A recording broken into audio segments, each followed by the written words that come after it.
خواتین و حضرات، الحمدللہ آج عصر کی نماز کے بعد کراچی تبلیغی اجتماع کا باقاعدہ آغاز ہوا۔ دنیا کے چھٹے اور پاکستان کے سب سے بڑے شہر کراچی کے رہائشی مختلف علاقوں سے جوک در جوک قافلوں کی شکل میں پہنچنا شروع ہو گئے ہیں۔ لاکھوں افراد پر مشتمل اس اجتماع میں ہر طبقہ فکر، رنگ، نسل کے لوگ شرکت کرتے ہیں۔ ان لاکھوں افراد کا ایک کھلے پنڈال میں جمع ہونا کسی سیاسی پارٹی کے مقاصد کے لیے نہیں ہے، بلکہ اپنے آرام دہ، نرم، ملائم بستروں کو چھوڑ کر، اپنی تمام آسائشوں کو پس پش ڈال کر کھلی فضا میں اڑتے گرد و غبار اور مجاہدے کے ساتھ اپنی اصلاح اور اللہ کی رضا کے لیے جمع ہوتے ہیں۔ خدا مولانا الیاس رحمہ اللہ کی قبر کو منور فرمائے، جن کی برکت سے آج دعوت و تبلیغ والی یہ مبارک محنت ایک چلتا پھرتا مدرسہ بن چکا ہے۔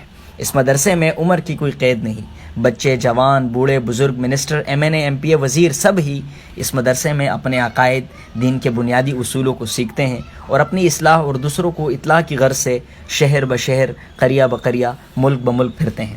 دعوت و تبلیغ کی اس مبارک محنت سے آج ہزاروں نوجوانوں کی زندگیوں میں انقلاب برپا ہو چکا ہے۔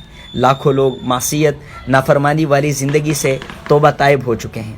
یہ امت آخری امت ہے اور ہمارے نبی پاک صلی اللہ تعالیٰ علیہ وسلم آخری نبی۔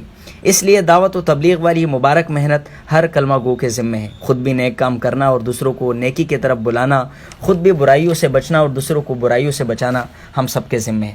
خدا کراچی اجتماع کے اس نیک مقاصد کو قبول و منظور فرمائے اور ہر قسم کے شرور سے، فتنوں سے، مصیبتوں سے، پریشانیوں سے، اوپر سے نیچے سے، دائیں سے بائیں سے، آگے سے پیچھے سے کامل حفاظت فرمائے۔